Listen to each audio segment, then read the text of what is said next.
speaker tuning atau kalibrasi ya, yakni penyesuaian frekuensi tentu saja, kemudian posisinya, fasenya juga untuk menentukan untuk mendapatkan kualitas suara yang optimal.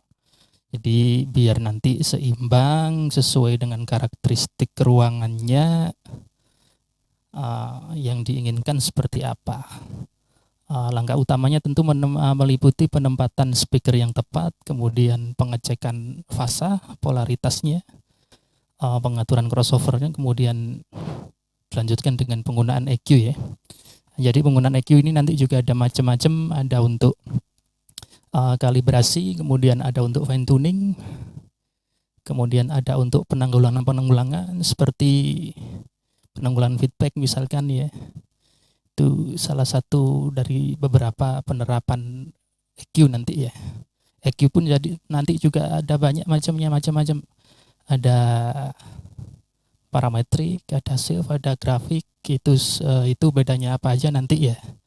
Dibahas di bab-babnya nanti ya.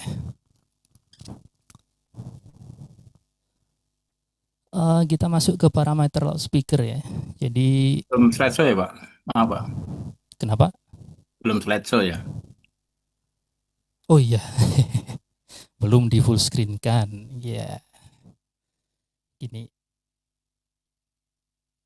Oke, jadi gede. Tapi kalau di full screen kan nih saya jadi banyak kepotong-potong kita bilang, tapi tidak apa-apa, disesuaikan lah. Oke, kita masuk ke parameter loudspeaker ya. Jadi tentu saja ada respon frekuensi ya. Tentunya satuannya Hertz.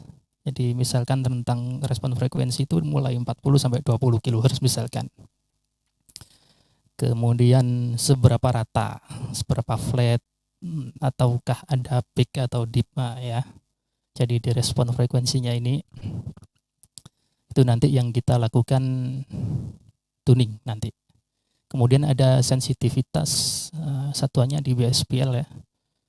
Biasanya di 1 watt 1 meter. Kemudian ini fungsinya itu kita agar bisa mengetahui ya seberapa keras nanti speaker itu bisa mereproduksi suara dengan daya tertentu. Jadi nanti kita bisa tentuin nanti amplifier ini daya optimalnya berapa ini untuk drive speaker ini gitu.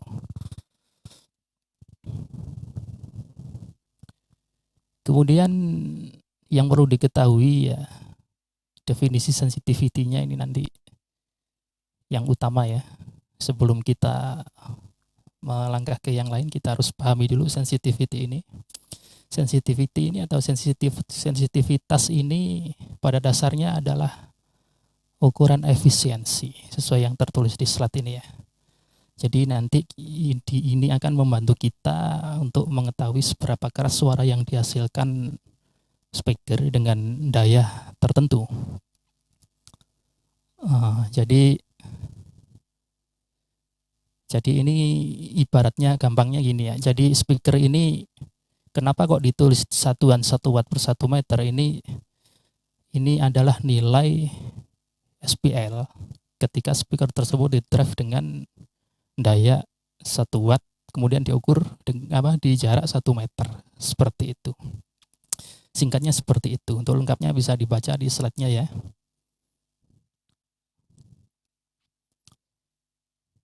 Nah, seperti ini tadi di slide-nya ini ada 1 watt input ini sebenarnya adalah sebagai standar umpannya aja. Jadi di drive pakai daya 1 watt, kemudian diukur di jarak 1 meter itu nanti dia SPL-nya berapa. Nah, itu gambaran gampangnya ya tentang sensitivity. Kemudian mengapa penting ya? Jadi angka sensitivitas ini bisa membantu kita untuk memilih amplifier yang tepat, dayanya seberapa. Jadi kita bisa bandingkan misalkan ini ada speaker A, sensitivitasnya 85 dB. Tergolong di low sensitivity ya, jadi butuh tenaga amplifier besar supaya bisa nanti terdengar keras. Jadi efisiensi speakernya tidak terlalu bagus. Kemudian di speaker B ada 95 desibel ya sensitivitasnya, dia tergolong high, ya, sangat efisien, suara bisa kenceng meskipun pakai amplifier yang dayanya kecil nanti. Karena dia di drive pakai 1 watt dia udah bisa bunyi 95 desibel di jarak 1 meter seperti itu.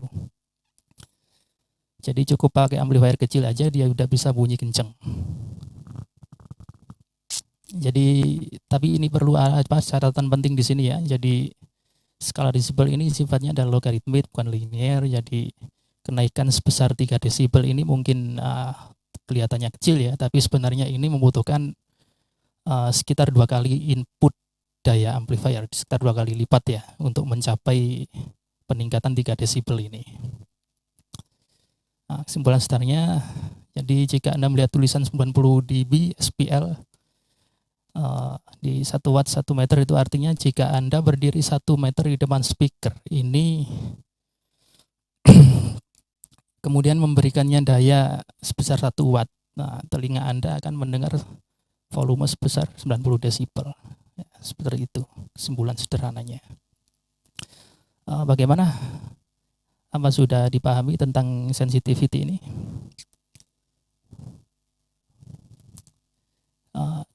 Kalau ada yang ganjel atau tidak paham bisa tanya aja, tidak apa-apa, tidak usah sungkan. Sebentar. Berarti kalau yang di depan kita semeter dekat speaker, berarti 1 wattnya menghasilkan 90 desibel nggih? Ya, jadi gini. Sensitivity ini gampangnya itu kita ngetes sebuah speaker. Kemudian kita ngetesnya ini di drive pakai daya hanya 1 watt.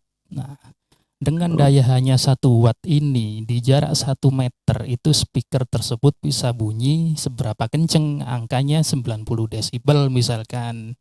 Jadi ketika speaker tersebut di drive pakai ampli 1 watt di jarak 1 meter, dia bisa keluar angka 90 desibel. Itu nanti akan bisa kita hitung kalau kita drive pakai 200 watt itu nanti seberapa kencengnya gitu.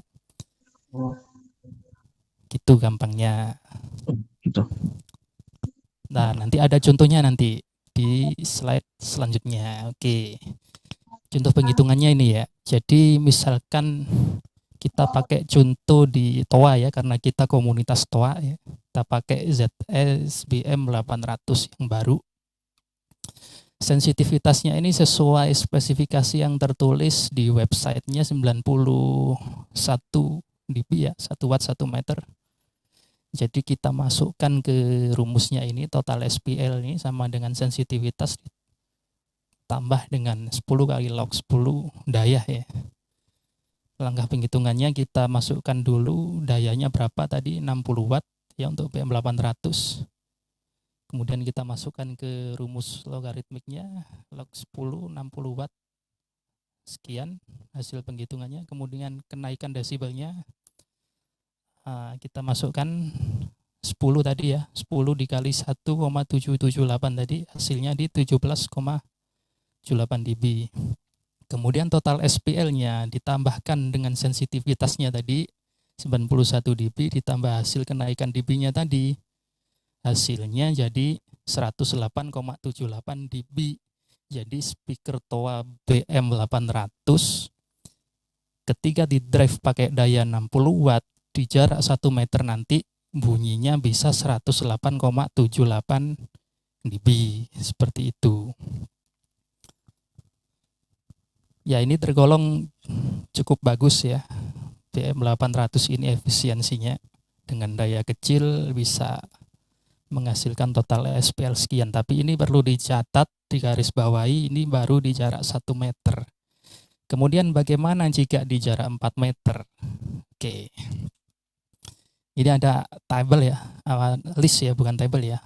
Simulasi kenaikannya, cara cepatnya kurang akurat dinilai daya tertentu, tapi bisa dipakai sebagai patokan ya. Patokan untuk misalkan kita butuh penghitungan cepat ya, biar enggak usah pakai kalkulator lah. Jadi misalkan 1 wattnya tadi 91 dB, di 2 wattnya dia akan naik di 3 dB ya. Jadi di 2 watt di 94. Kemudian di 64 watt dia akan naik ke 109 dB. Seperti itu.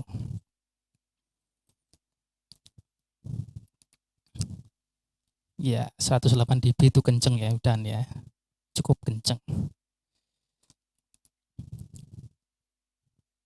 Ya, ini tadi penting untuk diingat ya, angka 108 dB ini adalah hasil pada jarak pengukuran 1 meter. Jika mundur jarak 2 meter, SPL akan turun di 102,8, turun sekitar 6 dB ya.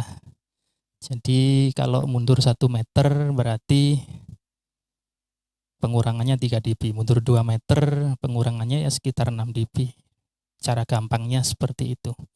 Nanti mundur lagi ke 3 meter ya tinggal dijumlah lagi pengurangannya. Tapi ini untuk kondisi area yang sunyi ya. Kalau nanti ada background noise dan sebagainya itu nanti ada hitungannya lagi, dikurangi dengan background noise-nya, ada hitungannya lah.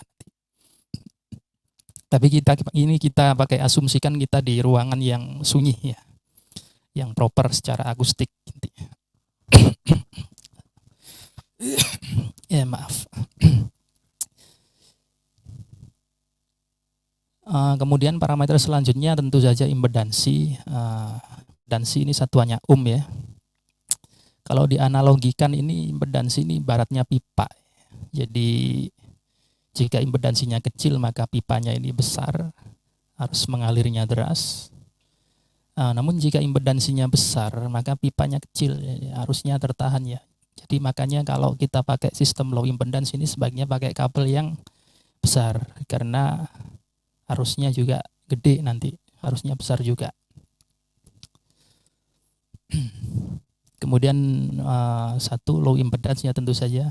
Low impedance ini paling umum biasanya dipakai di home audio, biasanya di mobil, di studio atau mungkin di PA untuk event ya, profesional sistem untuk event. Karakteristiknya membutuhkan kabel yang tebal seperti yang saya bilang tadi, jika jaraknya jauh agar suaranya tidak hilang di kabel. Kemudian kelebihannya tentu saja fidelitas atau kualitas suaranya ini bagus ya, bisa lebih detail, kemudian respon frekuensinya lebih luas. Kemudian kekurangannya tidak bisa paralel banyak speaker tentu saja, karena jika beban ohmnya terlalu kecil ya amplifiernya yang kalah nanti. Kemudian jarak kabelnya juga terbatas, biasanya rata-rata dipakainya di 20-30 meter nanti.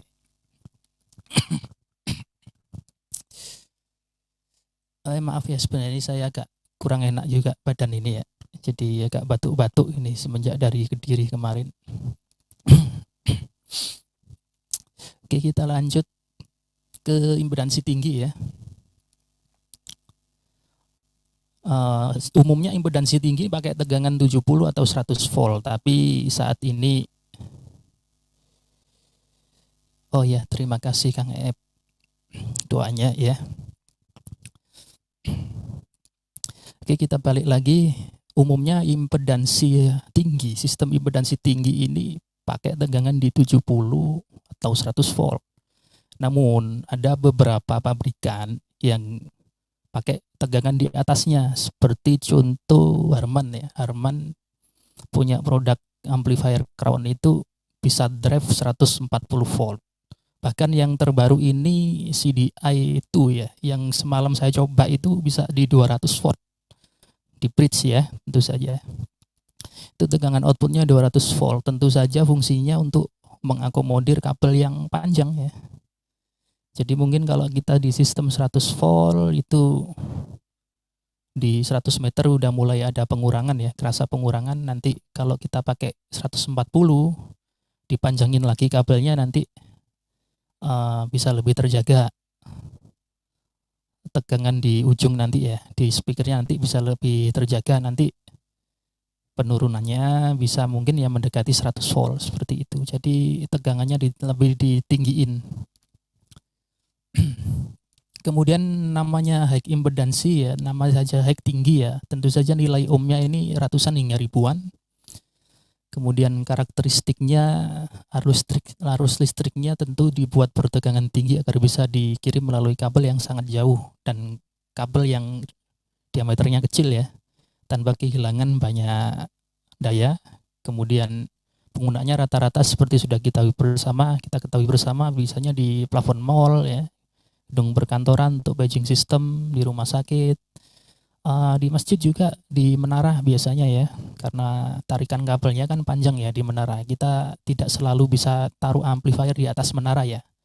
Kalau kita kerjakan di masjid-masjid besar yang ada ruangan di menaranya ya mungkin kita bisa memungkinkan taruh amplifier di sana ya. Ada ruangan, biasanya disediakan ruangan khusus memang untuk naruh amplifier ya.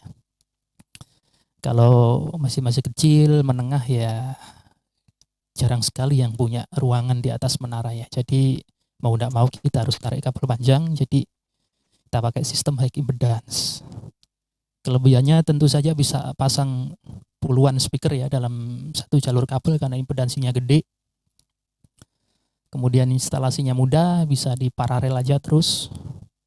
Kemudian tiap kabel bisa diatur tiap speaker bisa diatur volumenya secara individual melalui tab trafonya ya. Biasanya tersedia tab trafonya ada di 60 watt, 40 watt, 20 watt biasanya begitu, macam-macam tergantung standar mereknya ya. Namun tentu saja sistem ini punya kekurangan, jadi kualitas suaranya biasanya standar aja, tidak cocok untuk musik-musik yang membutuhkan detail tinggi ya. Jadi cenderung hanya untuk speech ya, untuk panggilan gitu saja. Kemudian adanya penurunan kualitas suara ya, terutama di frekuensi rendah dan tinggi karena ada trafo tadi ya. Jadi detail frekuensi tengah ke tingginya nanti akan lebih berkurang. Jadi kita kalau dengar, coba dibandingin aja tadi speaker contoh punyanya Toa contohnya. Ketika kita drive pakai sistem low impedance, kemudian di drive pakai high impedance, nanti kerasa nanti detail frekuensi tingginya nanti akan berkurang ketika dipakein impedance ya. Kemudian perbandingan ringkasnya di tabel ini ya. Low impedance, high impedance, kualitas suaranya sangat baik tentu saja low impedance. Kemudian untuk high impedance-nya ya standar, kualitas untuk patching system atau public address. Kemudian jarak kabelnya kalau low impedance cenderung pendek, tidak bisa pakai kabel panjang. Kemudian untuk high impedance bisa jauh ya, ratusan meter, apalagi yang pakai tegangan gede tadi ya, 140 200 volt tadi. Kemudian jumlah speakernya biasanya terbatas, hanya 2-4 per channel output amplifier. Kemudian kalau untuk high impedance bisa sangat banyak. Kemudian komponennya ya, kalau low impedance langsung ke ampli ke speaker langsung ya direct. Kalau high impedance pakai matching transformer, butuh trafo matching. Ini aturan mainnya ya. Tentu saja tidak boleh dicampur speaker high impedance ya. Ini sering banget masih kita temui ya, instalasi masjid terutama ya. Kalau kita bahas masjid, dicampur-campur. Ya bener memang nggak apa-apa speakernya, karena nyampurnya pakai speaker yang wattnya gede. Saya pernah temui itu Toa yang kolom itu ya, yang lama itu 202 ya serinya, lupa saya. Yang lama itu kan high impedance only ya, nggak bisa ada mode low impedance-nya ya. Diterf pakai ampli Toa. Oh ya 202, sorry. 202 diterf pakai amplifier Toa mode high impedance. Kemudian disambung lagi pakai speaker ACR 12 in. Tapi speaker ACR-nya enggak putus karena dia pakai yang wattnya gede gitu. Akhirnya amplifiernya yang kalah terus. Di amplifiernya sering rusak. Jadi dia sampai stok sikring itu sampai sekepok dia. Masih banyak ditemui terutama di daerah-daerah ya. Kemudian sebaiknya pakai nilai impedansi yang sama pada satu rangkaian. Ini untuk high impedance maupun low impedance ya. Nilai impedansi speaker yang berbeda nanti bisa mengakibatkan bunyi yang tidak seimbang. Jadi speaker yang impedansinya lebih tinggi akan suaranya jadi lebih pelan. Pada sistem high impedance juga begitu. Jadi memang lebih aman kalau di sistem high impedance, masih aman lah. Kalau kita sambung dua speaker yang tipenya beda misalkan, otomatis kan impedansinya juga berbeda. Itu masih aman, tapi tetap tidak disarankan ya, karena itu tadi nanti yang impedansinya lebih gede, suaranya nanti lebih pelan. Bisa dicoba contoh ya, speaker TOA 1030 sambung pakai 202 tadi.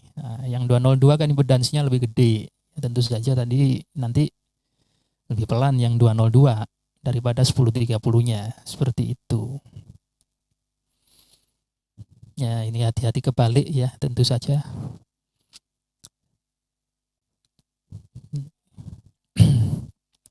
Nggak boleh kebalik juga ya. Nah, ini untuk pas respon ini sebenarnya agak berat pembahasannya ya. Tapi ini kita bahas yang ini aja ya, inti-intinya aja. Jadi yang dimaksud fast respon ini atau respon fase ini ya, ialah dimensi waktu dalam suara. Jadi jika frekuensi respon tadi membahas seberapa, oke Kang Ep silahkan ngangkat tangan ini ya. Saya nanya ada di chatting. Oh, ada di chatting. Oke, sebentar.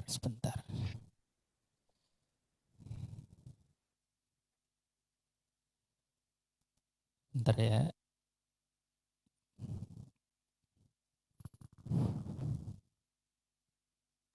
Wah, agak makan. Pajar. Pantesan gendut. Lupa Kang, videonya on.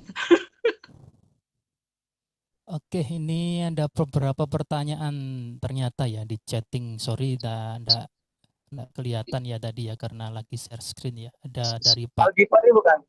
Pak Khozam Aman, Pak. sama Pak Eep ya, sama Kang Eep.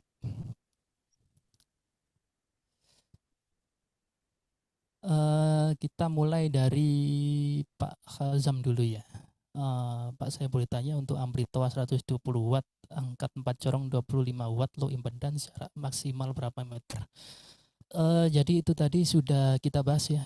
Jadi umumnya kalau sistem low impedance itu panjang kabelnya ya di 20 sampai 30 meter ya. Umumnya itu sekian masih aman ya. Namun yang namanya low impedance itu memang sebaiknya semakin pendek kabel itu semakin baik. Malah ada yang bilang disarankan cuma 15 meter ya. Tapi biasanya umumnya di 25 sampai 30 meter itu masih aman. Gitu Pak Khozam. Kemudian dari Kang Eep, boleh nih nanya boleh, kalau pakai high impedance dipasang kabel sampai 300 meter. Kemudian dipasang misalnya 30 speaker, apakah semuanya akan bersuara dengan kekerasan sama? Atau yang dekat amplifier bakal lebih kenceng? Bagus pertanyaan Kang Ep. Tentu saja yang dekat amplifier ya Kang ya, yang lebih kenceng ya. Bisa kita lihat contoh instalasi di mall biasanya ini ya. Instalasi di mall yang di dalam area contoh kayak atrium, yang di toko-tokonya itu kan dekat sama tempat amplinya. Itu suaranya lebih tegas biasanya ya, lebih tegas, lebih jelas gitu dibandingkan dengan speaker-speaker yang ada di parkiran seperti itu. Kalau yang di parkiran biasanya cenderung lebih pelan, cenderung lebih tidak detail ya, seperti itu. Makanya tadi ada pabrikan yang punya solusi pakai tegangan yang lebih tinggi. Beberapa pabrikan ya, salah satunya punyanya Herman tadi. Tentu saja Dikron ya, produknya Dikron itu punya solusi dengan tegangan yang lebih tinggi seperti itu. Jadi untuk mengakomodir panjang kabel yang sampai ratusan meter, atau solusinya biasanya amplifiernya didistribusi. Jadi tidak diletakkan di satu tempat saja. Sekarang kan teknologi networking kan sudah menjamur ya. Udah murah juga ya, jadi amplifier mau diletakkan di mana saja gampang, nanti narik kabelnya tinggal pakai kabel network ya, tidak pakai kabel audio yang rawan noise. Berarti ini mirip banget sama tegangan listrik di kita ya.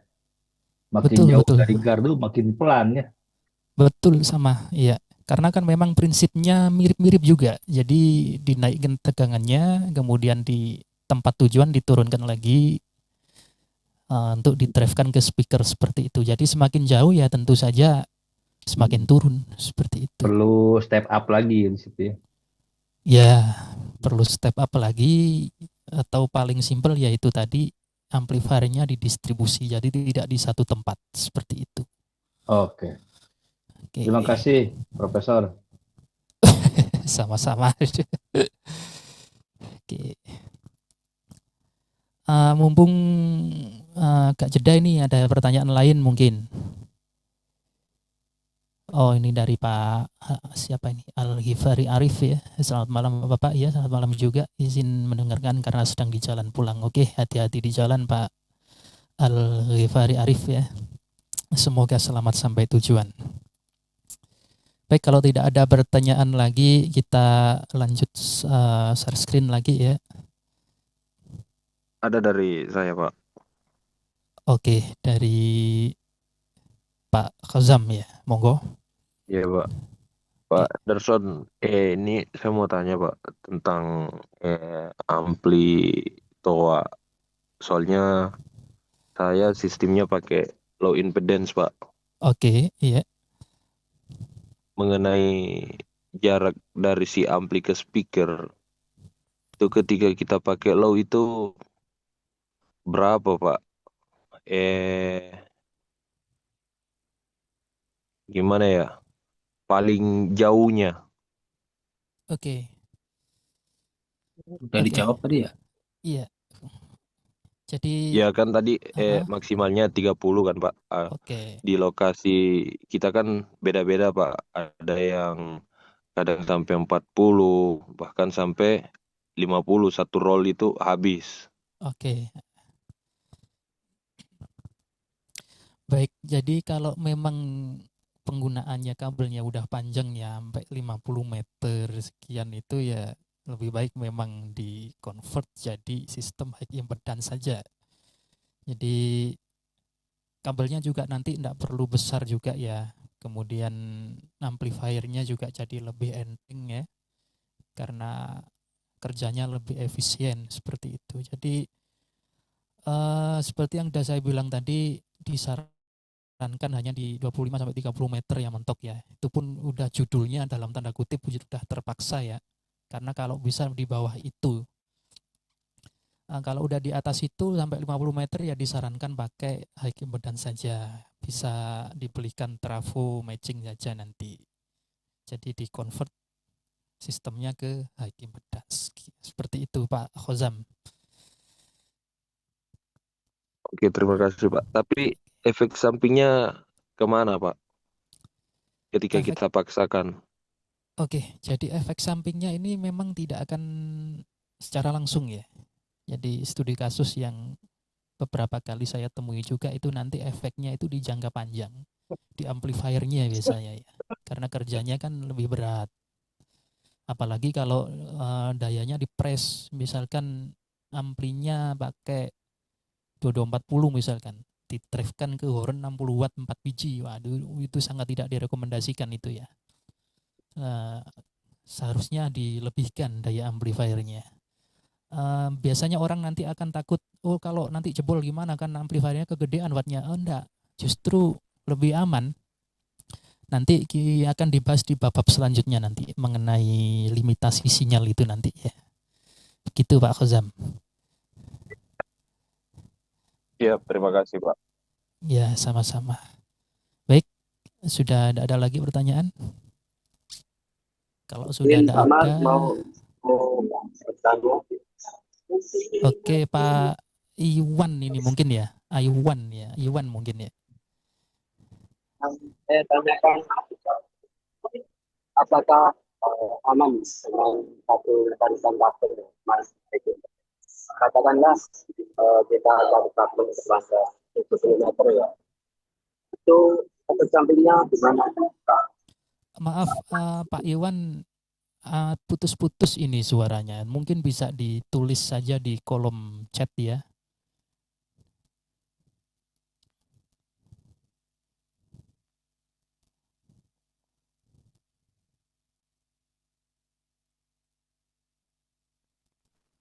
Ya, Pak Iwan, bagaimana?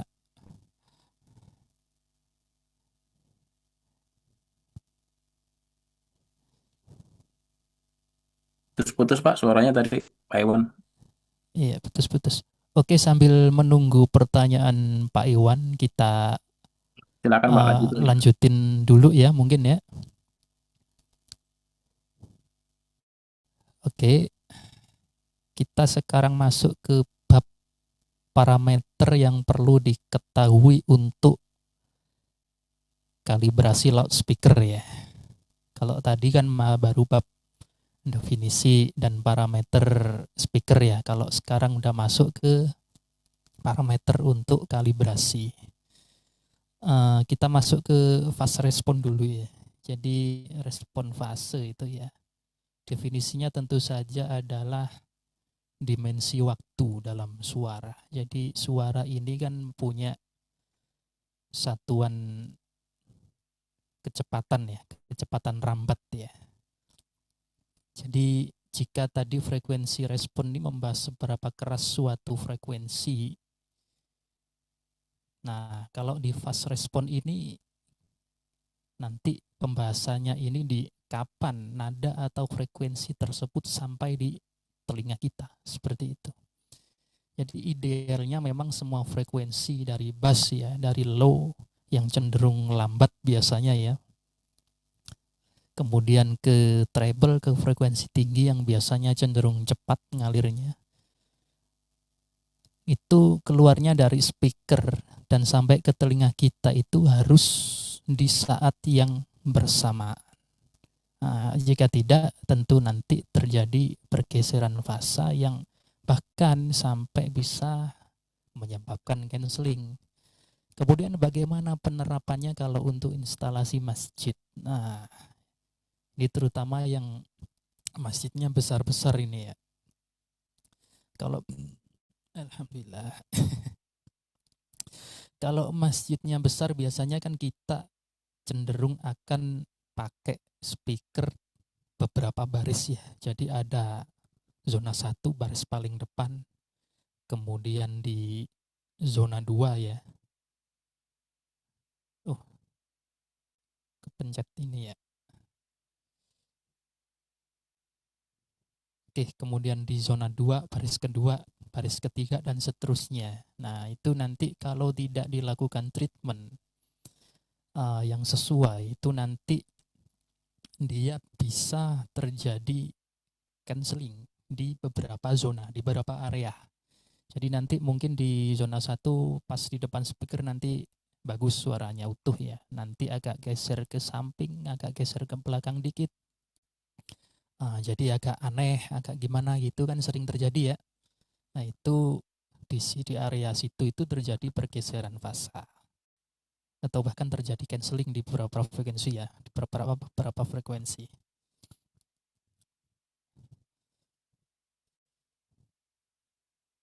Kemudian tentu saja ini penting untuk imaging ya. Jadi imaging itu kemampuan sistem audio untuk dalam tanda kutip melukis ya posisi instrumen ya. Kalau kita bahas gambaran umum ya. Misalkan ini biasanya yang hobi-hobi audio ini bisa nunjuk dengan mata tertutup. Nah, kalau vokalisnya ada di tengah, gitar di kiri, drum di belakang dan sebagainya. Kalau di masjid tentu saja kita harus berasa suaranya itu ada di depan karena imamnya di depan, seperti yang sering dibahas ya di banyak-banyak forum. Khotibnya kan di depan, imamnya kan di depan, tentu saja suaranya harus datang dari depan, seperti itu. Kalau suaranya datang dari samping atau dari belakang kan aneh nanti jadinya ya. Kemudian jika melakukan treatment untuk masjid, maka kita akan buat suara selalu berada di depan, seperti yang saya bilang tadi. Kemudian jika pas respon ini berantakan, suara tentu nanti akan terasa kabur ya. Kabur, tidak fokus. Detailnya tentu nanti akan berkurang juga. Kemudian posisi vokal yang seharusnya di tengah, di depan, nanti bisa meluber, bisa pindah kemana-mana, nanti bisa jadi di ujung, bisa jadi di atas nanti. Tergantung nanti karakteristik ruangannya juga. Jadi dari speaker di area depannya cancel, malah kedengar suara pantulannya aja dari atas nanti. Kemudian kedalaman soundstage-nya jadi dangkal. Nah, kalau udah gini nanti suaranya, kalau sering denger nanti suaranya jadi mentah, padahal udah di EQ segala macam ya suaranya tetap mentah. Jadi proses coloringnya nanti akan susah dilakukan. Jadi settingnya susah. Ibaratkan mobil gitu, setirnya selir, nggak bisa dilurusin gitu. Jadi susah nyetirnya. Nah, mengapa bisa terjadi? Tentu saja karena otak kita menentukan posisi suara itu berdasarkan perbedaan waktu mikro ya, antara telinga kiri dan telinga kanan. Jadi telinga kita kan ada dua. Jadi kalau kita dengar ada perbedaan antara keduanya ini nanti bisa mengakibatkan macam-macam ya. Kalau di sistem masjid nanti ya ujungnya jadi aneh nanti, karena itu tadi seharusnya memang vokal itu ada di depan ya, dari depan. Kemudian jika speakernya ini sendiri memiliki delay internal yang berantakan, nah biasanya ini terjadi di speaker-speaker custom ya. Jadi hati-hati yang suka pakai speaker custom atau beli produk speaker yang tidak jelas dalam tanda kutip ya, yang gambarnya apa itu gambar masjid atau apa itu, hati-hati ya. Jadi delay internalnya ini tidak berantakan. Jadi antara woofer dan tweeternya itu masih tanda tanya, itu udah bener enggak itu timingnya itu. Jadi nanti otak kita bisa bingung menentukan posisi sumber suaranya. Kalau cuma satu speaker didengerin di ruangan kecil ya mungkin tidak kerasa, tapi kalau udah ditaruh di ruangan besar dengan sistem yang kompleks, ada beberapa speaker nanti baru sangat kerasa sekali nanti. Pakai speaker yang benar dalam tanda kutip sama pakai speaker yang asal speaker. Oke, dari Pak Iwan ini ya, kita jeda sebentar pertanyaan dari Pak Iwan. Yang saya tanyakan dengan tarikan satu kabel 2,5 mm dengan panjang 70 meter. Main high impedance, mendrive 6 horn, apakah aman untuk jangka panjang? 6 biji 50 watt ini ya. Kalau dengan kabel sekian untuk high impedance masih aman Pak, insya Allah masih aman. Jadi nanti tinggal amplifiernya saja apakah kuat ya dayanya untuk ngedrive 50 × 6 ini ya. Jadi amplifiernya yang perlu diperhatikan harus dayanya lebih besar dari total daya speakernya ini. Kalau kabelnya di sistem high impedance insya Allah masih aman Pak Iwan. Baik, terima kasih Pak Iwan pertanyaannya. Pak Mar, maaf, itu suara sampean tak dengerin kadang ke kiri, kadang ke kanan. Apa pakai mikrofonnya kurang nyolok atau gimana? Coba. Mungkin sekarang. Ini udah di tengah ini ya. Ini ya, Pak, posisi masih di kiri kalau denger di saya. Nggak Di tahu kiri. ya. Cek. Tapi kadang-kadang tadi berubah ke tengah gitu. Oh gitu. Oh mungkin ini ya. Colokan ininya mungkin. Mungkin kabelnya bermasalah, Mas. Iya, kabelnya makanya bermasalah ini ya. Tadi dengar nggak, kamu Dim? Iya, saya dengar, Pak. Iya kan? Kadang ke tengah. Iya. Nah, ya, di indikator sinyalnya juga nih kelihatan di sini, di saya ini. Ini kencang sebelah ini. Cek. Iya, masih di kiri. Cek. Kayak gini udah imbang belum? Kanan ngeprek. Malah yang kanan ngeprek yang kanan. Oke, cek tes. Wah, cek sekalian nih. Oke nih ngeprek mesin kayak gini yang kanan ya. Oke, cek. Udah sama belum? Nah, ini sekarang udah tengah nih. Nah, udah tengah ini ya. Bener kan ya, Dim ya? Sorry Pak Mar, sorry, koreksi aja. Enggak apa-apa, ini justru malah terima kasih ini dikasih tahu nih. Saya enggak tahu ini. Soalnya ini kan saya masuk ke audio interface ya. Masuk ke audio interface baru ke zoom ya. Mungkin colokan yang di audio interface ini kan ada 2. Mungkin satunya agak rusak mungkin ya karena udah keseringan dipakai ya. Kalau di saya juga ada di sebelah kanan aja. Malah sebelah kanan aja. Soalnya speakernya cuma satu sebelah kanan. Oh. Nah, itu beda soal itu. Oke. Mungkin speakernya bisa digeser agak ke tengah, Pak. Jadi biar imbang kupingnya ke kiri kanan dengernya. Jadi tadi lagi bahas itu ya, bahas kuping dengerin kanan kiri tadi ya. Nah, Oke, lanjut Pak, ini. silakan Pak. Oke, contoh kasus real langsung ini ya. Oke, tadi di imaging ya. Sekarang sampai mana tadi ya?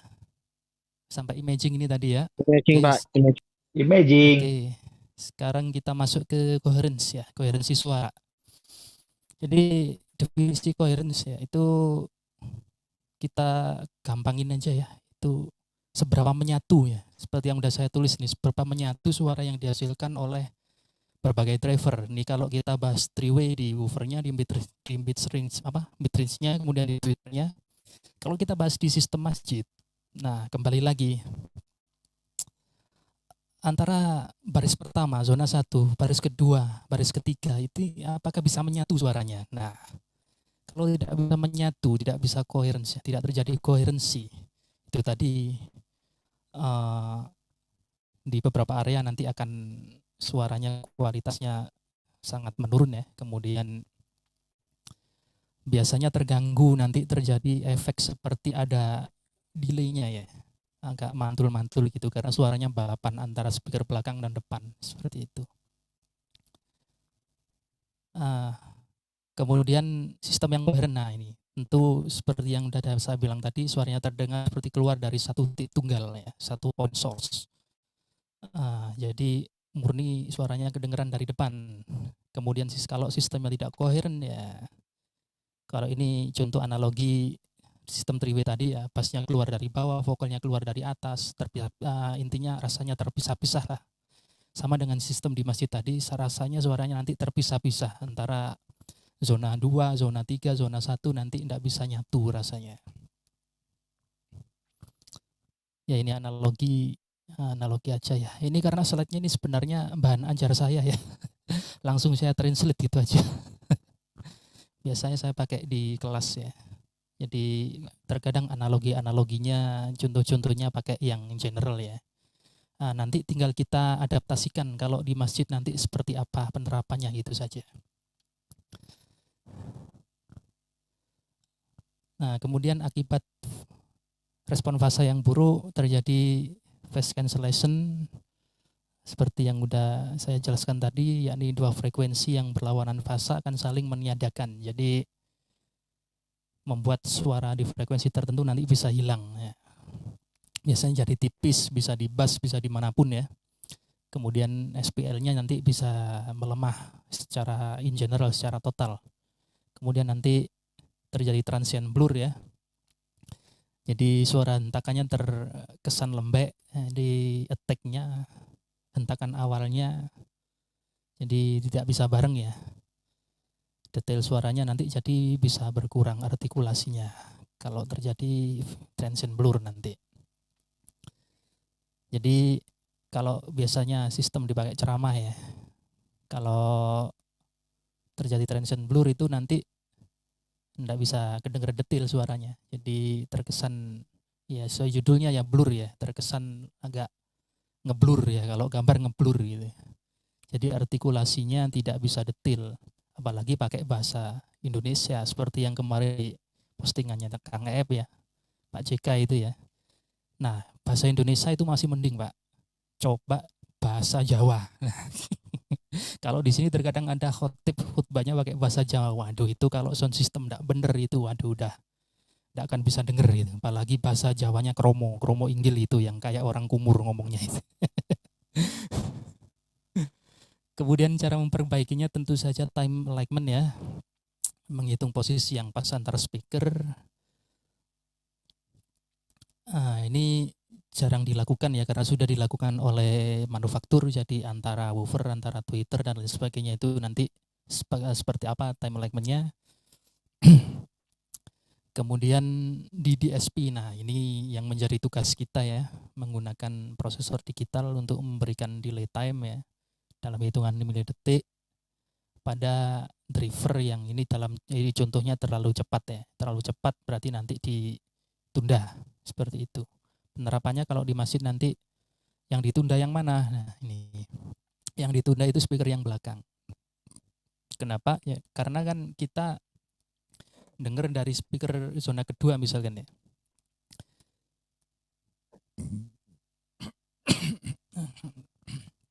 Sorry ya. Jadi speaker di zona 1, di speaker depan, baris depan itu kan perlu waktu untuk sampai ke area dengar, area yang di cover oleh speaker zona 2. Nah, pas. Kemudian supaya nanti kerasannya bareng speaker di zona 2 dan zona 1, tentu saja yang zona 2 ini harus di delay, harus diberikan delay ya, di setting delay, jadi biar nanti suara yang keluar ini bisa bareng dengan suara yang datang dari speaker yang di depannya, seperti itu. Nanti detailnya di bab ada nanti ya di penghitungan delay ya, termasuk nanti bagaimana kalau zonanya ada banyak, ada 5 zona, ada 6 zona misalkan ya, itu nanti seperti apa penghitungannya. Nah ini pembacaan grafiknya ini ya, ini agak dalam ini ya.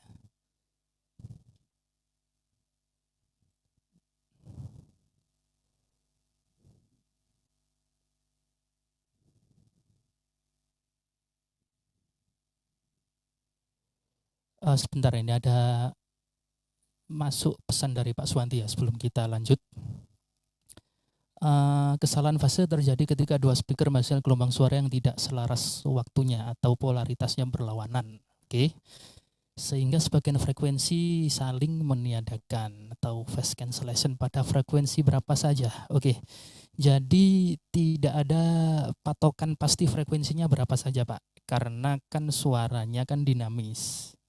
Suaranya kan suara orang ya, frekuensinya dinamis. Jadi kalau pas kebetulan misalkan di ring frekuensi 500 ya sampai 1000 itu fasanya berlawanan, yaitu nanti di ring frekuensi tersebut yang nanti terjadi cancelling.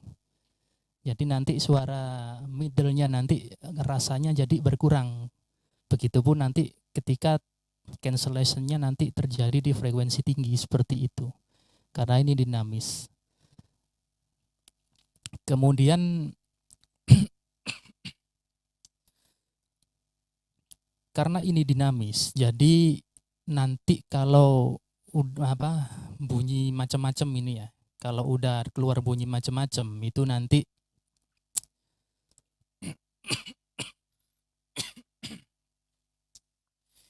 bisa jadi kerasa keseluruhannya itu nanti SPL-nya nanti berkurang secara keseluruhan. Seperti itu Pak Suwandi. Jadi bunyinya dinamis, jadi tidak ada patokan frekuensi berapa saja yang terjadi phase cancellation.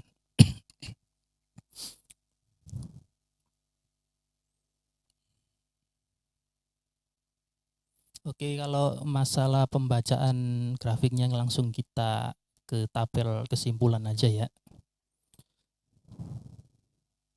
Oke, sama-sama Pak Suwanti. Jadi intinya sama aja kayak, hampir sama ya, bukan sama aja ya, hampir sama kayak kita baca grafik frekuensi respon ya. Jadi semakin datar ya, itu semakin bagus. Jadi semua instrumen, semua frekuensi sampai ke telinga dalam waktu yang sama. Kemudian kalau ada miring-miring halus seperti ini ya masih oke, masih normal. Biasanya umum terjadi. Kalau contoh di grafik ini nanti frekuensi low-nya sedikit terlambat tapi masih bisa diterima ya. Kemudian kalau udah terjadi berantakan yang patah ini ya, nanti di bagian yang patah, yang berantakan ini nanti suaranya nanti terdengar kosong. Jadi di frekuensi tertentu ini yang tepatnya yang area patah-patah ini nanti terjadi cancellation ya. Jadi tidak terdengar fokus seperti itu. Mungkin nanti masuk ke pembahasan yang lebih detail aja masalah grafik-grafik ini ya. Termasuk nanti ada distorsi ini ya, ada THD, total harmonic distortion, kemudian fundamentalnya ya, kemudian ada harmonik genap, harmonik ganjil, ini apa aja nanti ya, mungkin nanti bisa dibaca-baca dulu. Kemudian IMD, ada IMD juga, intermodulation distortion ya.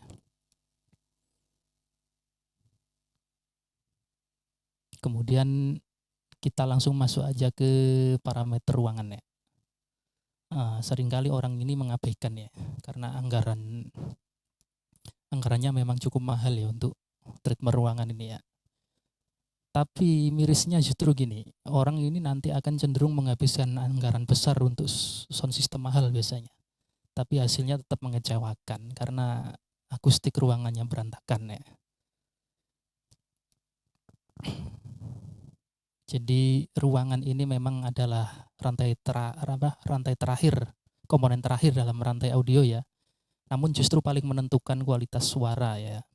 Bagaimana suara tersebut bisa sampai ke telinga. Jadi ini rasio-rasio ruangan, dimensi. Kemudian bahas material ya. Kayak beton, kaca, keramik ini tentu saja sangat reflektif. Jadi semakin keras ya, semakin keras semakin reflektif ya. Jadi nanti reverberation-nya nanti jadi lebih tinggi ya. Jadi suara jadi tidak jelas ya, terutama untuk vokal ya.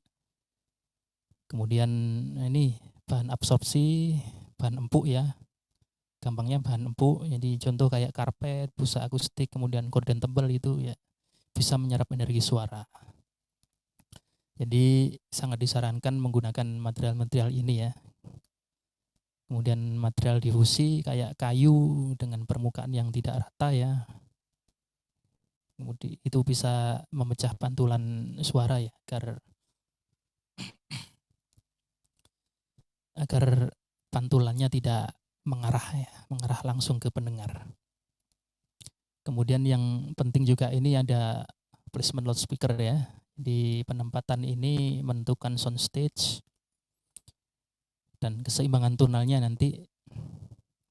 Jadi, nah ini masih banyak yang suka naruh speaker dekat dinding ya. Ini nanti bisa timbul istilahnya boundary effect. Jadi kalau terlalu dekat dengan sudut ruangan itu nanti akan meningkatkan level frekuensi rendah. Ya, ini lumayan signifikan ya.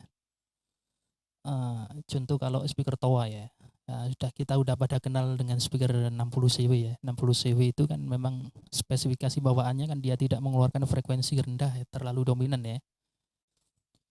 Jadi memang tujuannya dibikin untuk solusi untuk ruangan yang akustiknya buruk. Jadi biar tidak terlalu banyak frekuensi rendah, karena seperti yang sudah kita ketahui ya, musuhnya ruangan bergaung adalah frekuensi rendah ya, bass ya. Tapi dipasang di sudut. Nah ini dipasang di sudut yang harusnya responnya udah mentok di 100 Hz nanti bisa turun nanti. Dan turunnya ini bukan dia nambah respon, bukan. Jadi dia frekuensi yang di 100 Hz itu nanti dia akan di-convert jadi di bawahnya jadi 80 jadi 70. Nah ini yang bikin jadi lebih bumi ya suara frekuensi rendahnya. Atau istilahnya terjadi boundary effect. Seperti itu. Jadi jangan sekali-sekali nempatin di sudut lah ya. Kayak kemarin itu yang di grup KT ada yang suka nempatin asal-asalan gitu. Itu sebaiknya janganlah, udahlah ya. Udah saatnya bikin sistem yang benar. Kemudian berarti kita perlu perhatikan juga sudut in-nya. Jadi kita putar speakernya ke arah dengar ya. Jadi ini nanti akan membantu fokus suara ya, membantu imagingnya, kemudian tentu dapat mengurangi pantulan dari dinding samping dan dinding atas mungkin ya. Kemudian jarak dari ini belakang. Namun kalau untuk instalasi masjid ini memang susah ya, terutama untuk speaker paling depan. Jadi idealnya memang 60 sampai 100 cm ya. Jadi 1 meter lah idealnya speaker ke dinding di belakangnya itu. Namun kalau di masjid ya memang susah penerapan seperti ini. Nah, solusinya dinding belakangnya ini sebisa mungkin jangan pakai material-material yang kayak disebutin di atas tadi, kayak keramik, marmer gitu-gitu ya. Kalau bisa ya janganlah ya. Banyak bahan yang lebih bagus kok dari marmer dan gitu-gitu itu. Kayak kayu, ukiran mungkin ya, motif-motif tertentu yang bisa berfungsi sebagai diffuser sekalian ya. Atau nanti kombinasi kayu dan material absorpsi di belakangnya, seperti ada busa akustik dilapis dengan ornamen kayu di depannya, macam-macam lah ya caranya ya. Itu untuk mensiasatinya. Nah, ini kalau listening position ini ya ini penerapannya kalau kita mainan home theater gitu-gitu ya. Kalau di masjid ya posisi pendengar ya di mana aja, di area ruang utama ibadah itu. Nggak bisa kita atur area pendengaran ini ya.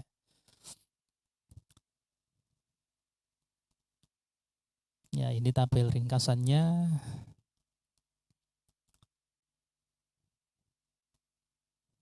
Kemudian kita masuk ke parameter pengukuran.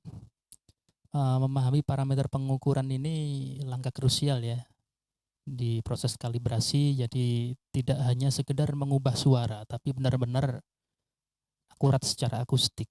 Kenapa? Karena respon speaker, suara yang dikeluarkan speaker itu nanti karakteristiknya bisa berubah ketika di ruangannya dipindah.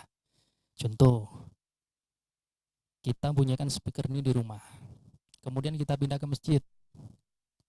Tentu nanti akan ada beberapa frekuensi yang berubah, misalkan middle-nya jadi lebih kenceng, high-nya jadi lebih berkurang, seperti itu. Makanya jangan heran kalau teman-teman misalkan beli speaker ya, dicoba di toko kok bagus suaranya, cakep nih speaker nih gitu. Pas sudah dibawa dipasang, kok gini ya suaranya. Nah, itu bukan kesalahan instalasinya. Kalau memang instalasinya udah benar ya, karena memang terjadi perubahan, makanya ini perlu dilakukan kalibrasi responnya. Jadi parameter untuk kebutuhan kalibrasi tentu saja mikrofon ya. Mikrofon tentu saja mikrofon standar kayak mic vokal ini tidak bisa dipakai karena punya karakter atau warna suara ya. Untuk kalibrasi kita butuh mikrofon dengan respon yang rata ya, flat ya, serata mungkin. Dan mikrofon yang khusus memang untuk kalibrasi seperti itu. Kemudian kita butuh file kalibrasinya juga, biasanya disertakan dengan mikrofonnya ya, disertakan oleh pabrikannya biasanya ya. Karena memang setiap mikrofon ini punya penyimpangan ya, meskipun tipis, jadi file ini nanti yang memberitahu softwarenya untuk mengkompensasi kekurangan-kekurangan mikrofon tersebut. Jadi hasil pengukurannya nanti mendekati 100% akurat. Kemudian arah mic-nya biasanya diarahkan antara ke langit-langit untuk mengukur keseluruhan ruangan, atau 0 derajat ke speaker untuk pengukuran near field. Atau biasanya kalau saya lakukan ini kombinasi ya. Jadi kombinasi arah mikrofonnya nanti dijadikan perbandingan. Di sudut 0 derajat, di sudut 90 derajat itu seperti apa responnya. Jadi kita bikin nanti supaya bisa semirip mungkin responnya. Tujuannya nanti supaya tentu saja pendengarnya tidak hadap ke depan ya, karena nggak mungkin orang terus-terusan hadap ke depan. Ketika mungkin orangnya nanti menengok ke atas, ke samping, kanan, kiri, perubahannya tidak terlalu drastis ya, seperti itu. Ya, ini speaker instrument probe-nya atau mikrofonnya ya, bentuknya seperti ini ya, kita udah pada tahu ya. Kemudian kalibratornya untuk mengkalibrasi SPL-nya ya. kalibrasi, jadi dimasukkan ke sini, nanti dikalibrasi.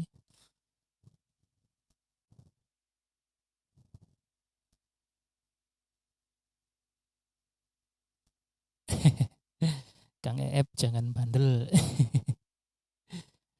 Kenapa Kang Eep? Itu yang di pojok ruangan. Kenapa? Yang di pojok ruangan itu. Mengkomenin yang tadi sampai terangin Oh, di pojok ruangan tadi itu loh. oh itu. Ya, Bandel. memang masih banyak yang bandel memang sayangnya ya. Ya.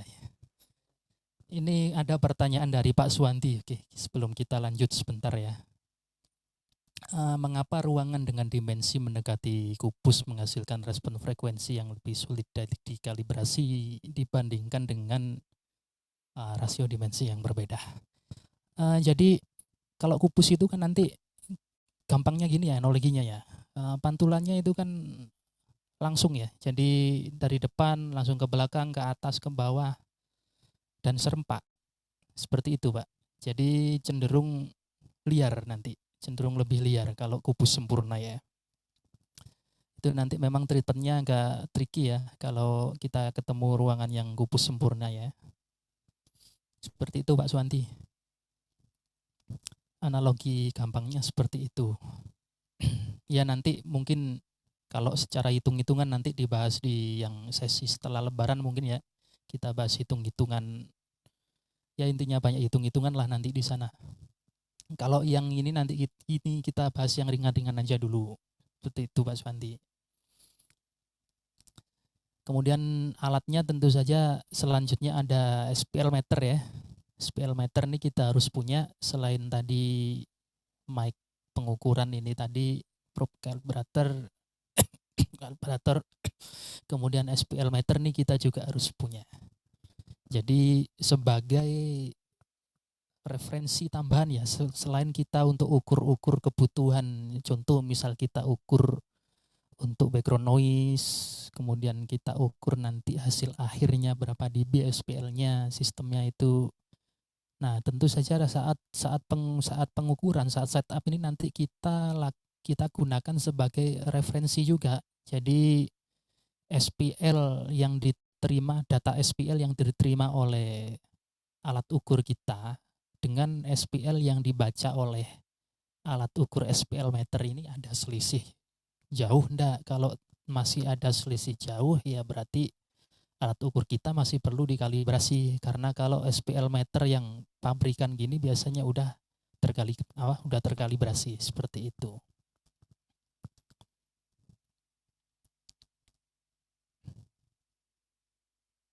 Ya, ini parameter volume saat pengukuran dilakukan ya. Konsistensi tentu saja harus dilakukan pada level di mana speaker bekerja secara optimal, jadi tidak terlalu pelan sehingga kalah dengan noise ruangan dan tidak terlalu keras sehingga terjadi distorsi, karena nanti akan mempengaruhi hasil tangkapan data distorsinya tadi ya. Dan tentu saja nanti hasilnya jadi tidak akurat hasil pengukurannya. Kemudian targetnya pakai pink noise ya sebagai sinyal tes. Pakai pink noise, kemudian untuk finishingnya nanti pakai sweep ya. Untuk kita baca lebih detail lagi nanti pakai sweep. Kemudian incar targetnya misalkan di 75 dB itu, agar semua speaker seimbang, rata semuanya di semua area di 75 dB hasilnya. Jadi nanti kalau kita punya alat ukur yang kompleks ya, channelnya banyak, enak, kita tinggal pasang banyak mic-nya saja, dipasang yang banyak di beberapa titik, langsung sekali ukur langsung dapat semua. Tapi kalau kita hanya ada satu mungkin ya, terbatas ya, kita pindah-pindah, jadi ngukurnya tidak hanya sekali. Jadi di area A nanti di capture, area B diukur, di capture sampai beberapa area sampel lah. Tidak harus serata semuanya seperti itu. Kemudian time alignment, delay seperti yang sudah dibahas tadi. Memastikan suara dari semua speaker sampai di telinga pada waktu yang bersamaan. Kemudian efeknya ini. Efeknya jika time alignment-nya benar, jadi nanti akan terjadi phantom image ya. Vokalnya berasa di tengah, di depan, dan sangat fokus dan tajam, seperti itu. Kemudian lanjut ke equalization. Tentu saja EQ ini digunakan untuk memperbaiki anomali frekuensi ya, yang disebabkan oleh cacat speaker ya. Yang dimaksud cacat speaker ini bukan distorsi ya.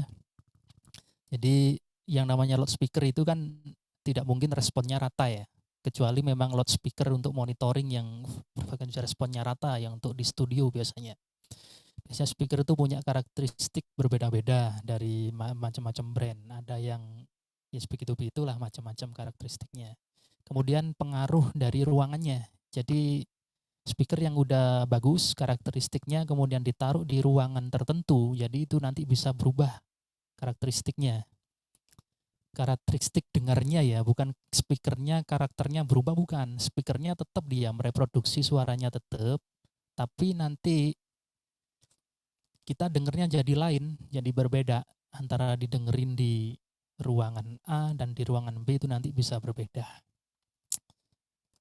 Kemudian parameter di ekualisasi ini yang perlu dibenerin tentu saja di peak-nya ya. Jadi frekuensi yang terlalu menonjol akibat resonansi ruangan itu nanti kita kurangi, kita potong. Kemudian frekuensi yang hilang nanti kita tambahkan. Namun hati-hati, jangan paksain boosting. Bukan berarti boosting ini tidak boleh ya. Jadi banyak yang salah paham ini. Jangan boosting, cut saja. Ya memang betul tidak disarankan untuk melakukan boosting dengan tanda kutip yang terlalu ekstrim ya. Jadi harus hati-hati. Boleh karena kan ada fasilitas untuk boosting, berarti kan bisa dipakai seperti itu. Jadi gampangnya gini, jadi kita cenderung harus melakukan cut dulu lah ya, sampai semaksimal mungkin. Kemudian jika memang terjadi titik tertentu harus dilakukan boosting, baru kita lakukan boosting. Dengan catatan hati-hati. Karena kalau berlebihan nanti satu bisa merusak speakernya. Kemudian yang kedua suaranya jadi cacat karena sinyalnya over di frekuensi yang di boost tadi. Kemudian parameter di EQ itu ada frekuensi tentu saja, kemudian ada gain, ada Q faktor atau bandwidth. Nah, Q faktor ini lebar pita frekuensi yang terkena dampak ya. Ini seperti contoh ini ada sistem loudspeaker manajemen dari Wave ini ya. Ada gain tentu saja untuk menaik turunkan bandnya ini, kemudian ada frekuensinya ini untuk mengatur ini naik turunnya di frekuensi berapa, kemudian ada Q ya, bandwidth ya. Ini mengatur seberapa lebar ininya. Jadi ring frekuensi yang terdampak ini seberapa. Seperti itu.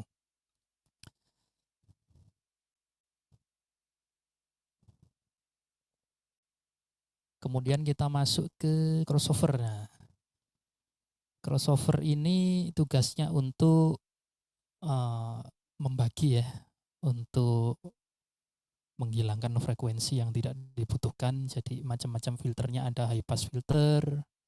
Tentu saja sesuai dengan namanya, high pass berarti meloloskan frekuensi tinggi, kemudian low pass berarti meloloskan frekuensi rendah. Jadi yang di sini ini namanya high pass, kemudian yang di sini ini namanya low pass. Kalau dua-duanya ada low pass, ada high pass, ini namanya band pass, seperti itu. Kemudian ada slope. Nah, slope ini menentukan seberapa tajam pemotongannya ya. Ini seberapa tajam ini pemotongannya. Contoh di 24 dB per oktav.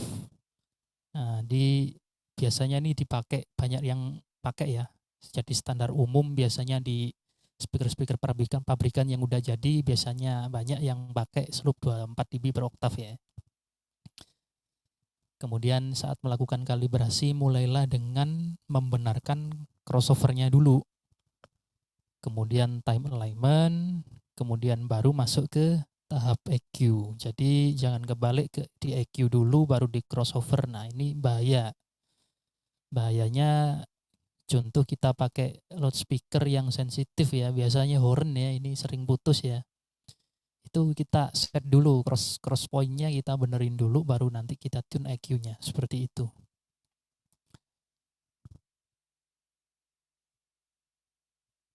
Kemudian saat tuning ini kita harus tahu dulu tujuannya untuk apa, fundamentalnya ini. Yang jadi fundamentalnya ini ya. Kita ini bikin sistem untuk speech, untuk pidato, untuk musik, atau untuk playback, atau untuk theater. Kemudian audiensnya bagaimana, jumlahnya berapa, posisinya duduk, berdiri atau lesehan, kemudian seberapa luas yang harus tercover, bagaimana pola dan desain areanya, kemudian target SPL-nya, berapa yang dibutuhkan. Jadi ini harus jadi catatan dulu ya. Terutama ini, bagaimana audiensnya ini nanti berkaitan dengan posisi speakernya, yakni tingginya ya. Tingginya nanti jadi berapa yang optimal. Kayak di masjid ini kan cenderung lesehan ya. Itu nanti berapa yang optimal. Itu nanti ada cara untuk menentukannya. Tentu saja ya, seperti keterangan yang sudah tertulis, tanpa ini penempatan dan pemilihan loudspeaker tidak akan optimal ya, kalau asal ya. Kemudian di prinsip coverage ya, harus kita ketahui.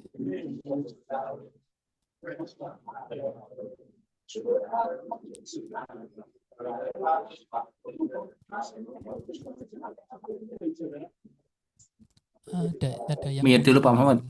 Pak Mahmud, tolong di mute dulu Pak Mahmud.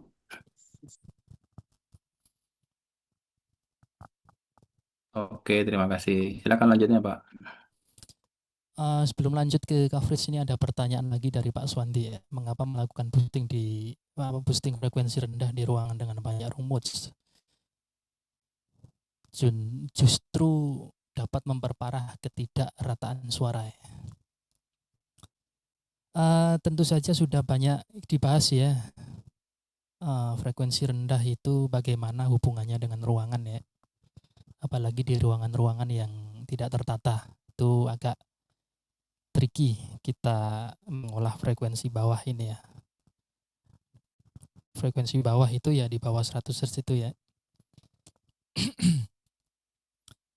Kenapa? Karena memang alirannya frekuensi rendah ini kan lambat ya Pak ya. Jadi pantulannya cenderung nanti lebih terasa alirannya. Jadi terkesan nanti suaranya jadi lebih bumi kalau terlalu dominan dikasih frekuensi rendah. Seperti itu Pak. Jadi gampangnya nanti suaranya ini cenderung jadi lebih panjang rasanya ya. Seperti itu. Sampai mana tadi? Sampai coverage ya.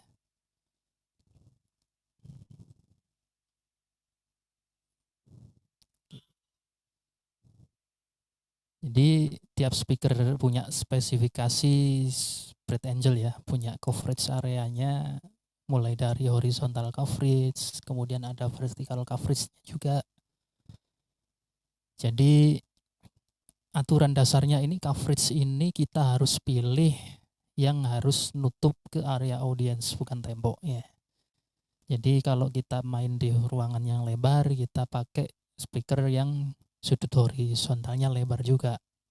Atau kita gunakan beberapa speaker yang dijajar ya. Seperti itu. Kemudian vertical coverage-nya ini kita perlu perhatikan juga. Sekarang ini ada speaker-speaker yang vertical coverage-nya antara atas dan bawah tidak sama ya. Jadi kalau untuk masjid cenderung kita cari yang vertical coverage bottom-nya itu lebar, tapi top-nya sesempit mungkin. Tujuannya supaya orang yang tepat berada di bawah speaker ini masih bisa dengar suara langsung direct dari speaker. Kemudian suaranya nggak lari ke atas ya, karena vertical coverage topnya ini sempit. Seperti itu. Contohnya di punya JBL ya, seri CBT 70 itu. vertical coverage bottomnya lebih lebar daripada atasnya. Kemudian ini hindari overlap berlebihan, jadi jika dua speaker menutup area yang sama seperti ini contoh ya, terlalu dekat ya, bisa resiko nanti terjadi com filtering, kemudian fasa saling bertabrakan, suara jadi malah lebih tipis, nggak malah jadi lebih tebal ya. Kemudian coverage areanya jadi sempit. Jadi prinsipnya digunakan sedikit overlap ya, sekitar negatif 6 dB ya di titik pertemuannya di sini. Kemudian jangan saling menembak di arah yang sama. Nah, ini yang sering masih dilakukan ya. Speakernya berhadapan depan dan belakang. Nah, ini jangan ya, jangan. Sudah cukup, harus segera diperbaiki ya yang masih suka pasang speaker hadap-hadapan ya. Karena ini area live ya, masjid ya, bukan bioskop ya. Kalau bioskop memang speaker hadap-hadapan kan karena memang bunyinya enggak bareng ya. Bunyinya sesuai jadwalnya ya, setiap waktunya bunyi, waktunya enggak ya enggak. Jadi intinya dia bukan bunyi langsung secara berhadapan. Nah, kalau di sistem di masjid ya ini kan kalau saling berhadapan kan bunyinya bareng. Nah, itu nanti terjadi overlap di area tengahnya, nanti di titik temunya ya. Jadi suaranya jadi terkesannya jadi tipis dan enggak jelas ya, detailnya berkurang sudah pasti. Kemudian aimingnya ini tentu diarahkan ke audiens ya. Kemudian ketinggiannya ya umumnya di 2-4 meter umumnya, tergantung juga ya, tergantung bagaimana ruangannya, tergantung bagaimana speakernya, spread angle-nya bagaimana, itu nanti pengaruh ke bagaimana kita menentukan ketinggian speakernya nanti. Tentu saja diarahkan ke arah pendengar, bukan ke plafon atau tembok. Kemudian perlu diingat high frekuensi itu directional ya, harus diarahkan tepat ke audiens. Makanya ada beberapa pabrikan itu yang bisa custom horn-nya ya. Bahkan Toa juga punya dulu ya, F2000 disediakan horn dengan coverage lebih sempit ya. Jadi kita bisa ada option ya, mau spread-nya lebar atau sempit seperti itu. Kemudian masalah feedback ini ya, kita harus tahu sudut sebaran speakernya untuk menghindari feedback ya, terutama yang suka pakai mic-nya di depan speaker. Biasanya muadzin ya, muadzin di bawah speaker tepat ya. Ini kita harus pertimbangkan juga sudut sebaran ke bawahnya ini supaya nanti bisa menghindari feedback dan gaung berlebih akibat pantulan ya dari dinding atau atap. Nah, kemudian jarak antara speaker. Oke. Jadi dalam sistem distribusi ya, misalnya di masjid atau di aula panjang, jadi jarak antar speaker ini aturan umumnya ini 1,5 sampai 2 kali tinggi pemasangan. Jadi contoh ketika di speaker dipasang di ketinggian 2 meter, maka jarak antar speakernya 4 meter seperti itu. Namun jangan lupa perhatikan juga sensitivitas speakernya. Kembali ke bab 2 tadi ya, di poin 1.2 tentang sensitivitas. Jadi jangan lupa dihitung. Jadi di jarak 4 meter ini nanti SPL-nya tinggal berapa. Nah, di jarak 1 meter misalkan di 80 dB, nanti di jarak 4 meter nanti tinggal berapa. Itu perlu diperhatikan juga. Jangan sampai nanti terlalu kecil nanti ya. Jadi diusahakan sebelum habis nanti udah dikasih baris speaker berikutnya, udah dikasih delay nanti seperti itu. Nah, ini tadi ya, hindari speaker terlalu dekat dengan sudut ruangan, kemudian terlalu dekat dinding samping. Jadi ya ini kalau untuk subwoofer sih ya, memanfaatkan boundary loading ya. Ini kalau kita pasang sistem stereo ya. Kalau di masjid ya enggak pakai ini ya. Nah, ini penempatan subwoofer ya, sekedar pengetahuan aja, macam-macamnya, center cluster, LCR, die-and-fire, cardioid. Prinsipnya satu titik lebih baik daripada menyebar random ya. Ini kalau di masjid enggak dipakai ya. Kecuali kalau memang masjidnya dalam tanda kutip ada kegiatan tertentu ya. Nah, biasanya masjid-masjid pesantren biasanya, karena dijadikan satu dengan aula biasanya ya. Jadi semua kegiatan ada di masjid itu, tidak hanya kegiatan ibadah biasanya. Jadi Mereka biasanya akan pasang sound system yang bisa mengcover untuk segala macam kegiatan. Nah, ini mono versus stereo. Nah, ini kalau untuk ruangan besar, apalagi masjid ya, stereo sering tidak efektif tentu saja. Makanya jangan sekali-kali bikin ala-ala stereo Dolby atau apapun itu di masjid ya, karena tidak akan ada gunanya. Kemudian banyak audiens tentu nanti akan hanya dengar satu sisi ya. Kayak ini contoh di ruangan ini di sisi kiri ya, dominan nanti dengar yang di kiri aja. Kemudian untuk speech ya, untuk tempat ibadah mono lebih baik ya, harus mono bahkan ya. Kemudian untuk ini contoh untuk konser ya, stereo dengan coverage merata ya. Memang ada nanti setup-setupnya, nanti tidak kita bahas di sini, nanti slide-nya udah saya hapus ya untuk pembahasan ini ya, karena gini kita lebih menekankan di masjid. Nah, ini untuk delay jadi harus dihitung ya dan di set, tidak hanya pakai kira-kira. Jadi penempatan speaker delay tanpa melakukan setup dan penghitungan hanya akan mengurangi detail suara. Nah, ini saya rasa masih banyak ya teman-teman yang di masjid pasang speaker delay tapi ya udah dibunyikan gitu aja. Ketika dibunyikan malah lebih enak hanya speaker depan yang bunyi. Ini sering sekali terjadi. Karena memang speaker delay-nya tidak di-set ya. Nah, ini caranya nanti ada babnya nanti tersendiri. Ya, ini menghindari feedback tentu saja. Untuk penanggulangannya nanti ada di bab 9 ya dan 10. Nah, ini ringkasan bab 3-nya. Di coverage-nya arahkan ke audiens bukan ke dinding, kemudian ketinggiannya sedikit di atas kepala ya. Jangan terlalu tinggi, jangan terlalu rendah juga. Kalau terlalu tinggi nanti audiens nanti dapat sisa-sisanya aja ya, gampangnya gitu. Kemudian kalau terlalu rendah ya kasihan yang depan nanti. Kemudian arahnya tembakkan ke pendengar ya, jangan ke dinding. Kemudian seminim mungkin overlap. Ya, ini untuk subwoofer ini 1 titik lebih baik. Kemudian ruangan yang besar, ruangan yang panjang ya gunakan delay. Oke, kita udah masuk ke ringkasan bab 3 ini ya. Kayaknya cukup sampai bab 3 nih. Iya, sampai bab 3 dulu.